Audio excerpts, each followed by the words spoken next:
10 seconds, 5 seconds, start. Mr. Speaker, sir, we are coming to the end of our budget labors with the passing of this bill.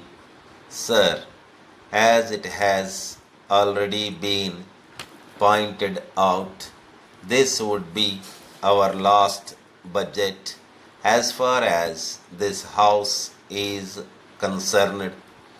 I have presented the budget for the fifth year of the administration, and for the last 4 years I have been given the privilege of looking after the finances of our state.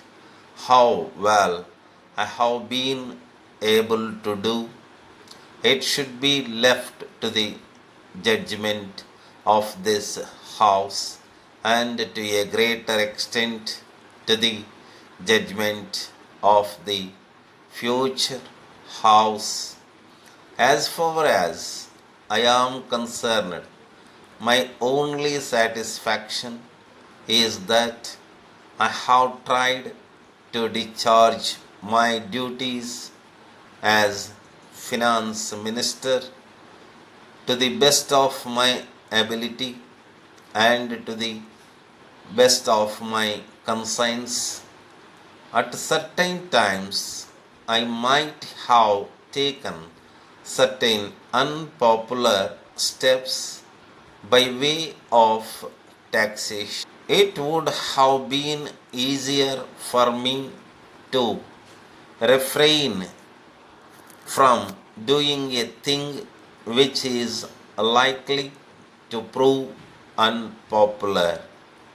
But I have always considered that when a person takes up responsibility, he should be prepared to do his duty, even though the step he has taken may, for the time being, be an unpopular one. In that connection, criticisms have been made that every budget contains new taxation proposals. I do agree with the views clearly brought forth by the honorable members, but we should also remember that in every budget we are introducing new services to the people and expanding the existing services.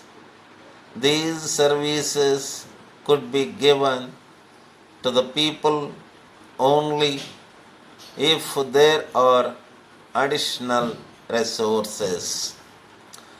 If we could carry on without expanding these services, without expanding the activities of the government, if we could simply do the police work, establish a few schools and put up a few roads here and there, it would not be necessary to come before this House with any taxation proposal.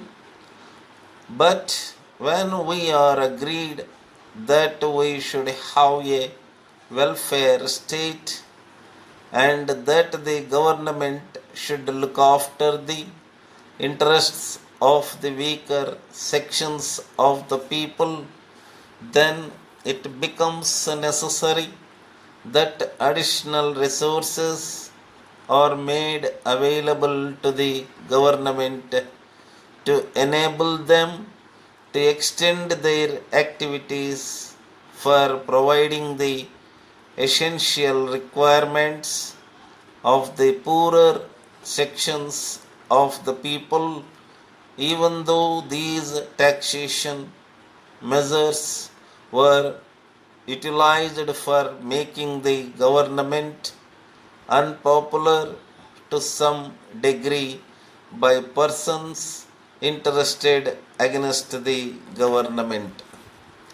High Court, Madras, 2nd August 1954, to the Secretary to Government, Home Department, Fort Street, George, Madras. Sir, the High Court is strongly opposed to the introduction of the principle of direct recruitment of subordinate judges in order to provide for war service candidates.